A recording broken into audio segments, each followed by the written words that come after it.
everyone, in my last video I introduced the idea of the prolonged grief disorder and how we work when someone is experiencing not only grief but when someone's experiencing also the post-traumatic stress disorder symptoms. And today's video is gonna be just a continuation of where I left last week. How we deal with grief differs between families, between cultures, so the person dealing with it will have to negotiate their needs in context of their trauma grieving. In my last week video, I already started talking about how grief can trigger as well guilt. And for some people, it might be that when they come to therapy, when they start talking about their flashbacks, when we start working with their nightmares, intrusive memories, intrusive cognitions, they actually start feeling guilty, saying that, oh, if I'm gonna start working with this, I'm gonna start feeling better, I'm gonna feel more happy, I'm gonna actually think less about the person. And that actually then triggers an enormous amount of guilt, and that sometimes might be a huge obstacle in actually progressing in therapy. Often people, they have this idea that if I don't experience flashbacks, if I don't experience nightmares, that means I don't care. And sometimes what people they might say is that if I don't experience flashbacks, if I don't have nightmares, that means I will forget about the person, and that will then mean that I don't care. And obviously these very unhelpful beliefs we can always challenge with Socratic questioning, and we can also introduce interventions that they will actually help person to feel still connected with the person that they've lost. So for instance, we could introduce this designated time in a day when they maybe will be thinking about the good memories that they had together, because we will also encourage the person to think about the positive aspects of the relationship that they had together. And those designated times, they could also involve visiting the grave, or maybe looking at the photos, maybe even writing a letter to the person that they've lost. In some cases, people they might want to try to have a conversation with the person that they've lost in the imagination.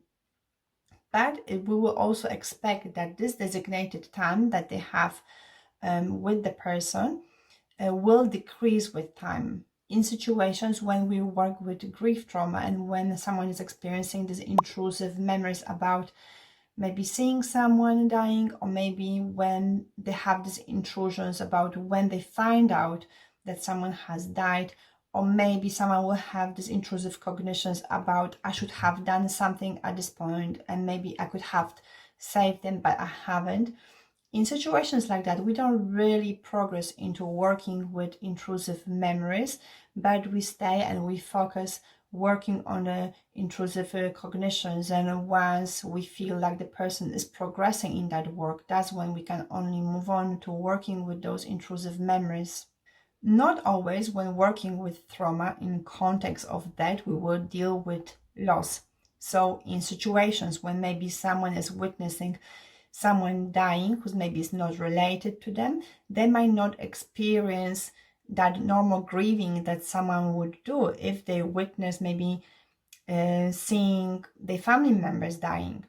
So in those situations, it is very likely that the person will not experience anger or maybe guilt, but on the other hand, maybe they will experience a fear about maybe them dying or maybe their family members dying. So in situations like that, we can actually progress straight away into working with the memories, intrusive memories. So we can actually start working with relieving as we would normally do in trauma work.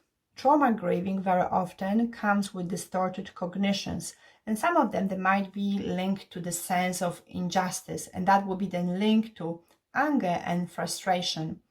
And in those situations, it is really important to actually show the person empathy and also understanding. We can also help the person to explore their cognitions around the fairness of the situation, and if it's appropriate, we can also challenge that sense of injustice with Socratic questioning.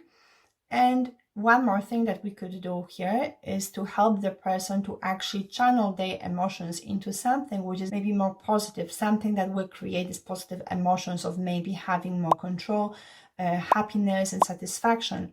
And some people, they might actually want to start some campaigns. Some people, they might want to start some charities in context of the loss that they suffer. Another situation where maybe we will be unable to progress into the trauma work, it is when someone maybe is feeling a lot of regrets. So maybe they were unable to say goodbye to the person. Maybe they had argument as the last interaction before the person passed away. Maybe they feel like they haven't done enough to save the person. So then we would have to actually work with those cognitions before again we can progress into the trauma work where we could do rescripting.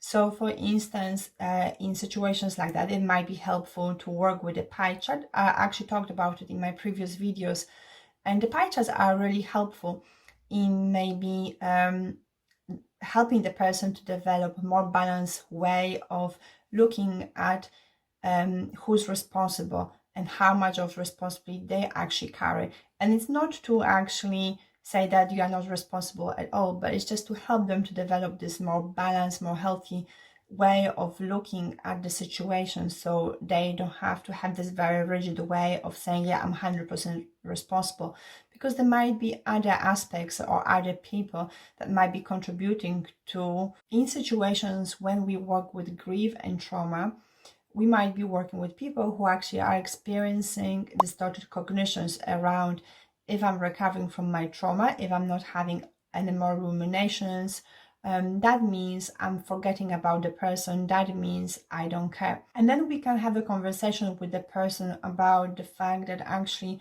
when we start working with trauma and with the grief that they are experiencing, it's more about accepting the reality that the person is no longer with them, and also about accepting the changes that that's gonna bring to our life. That means that we learning about how to move forward in our life without having this person next to us, and we learning how to maybe create new connections with people, how to create new memories while still staying connected to the person that we lost. And this can be done in a way where maybe someone will be wearing a piece of a jewelry of the person that they've lost that will help them keep that connection with them. In some cases, it might be helpful for people to maybe have conversations with the person that they lost in their imagination.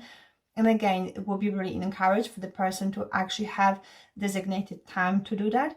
And as well, we will expect that with time, this time will decrease. We can also bring evidence from research suggesting that when we work with grief and trauma, and that doesn't actually contribute to a person forgetting about the person that they've lost, but actually it increases the positive memories that they're having. So rather than thinking about the negative memories that they have with the person, they will have increased positive memories about them.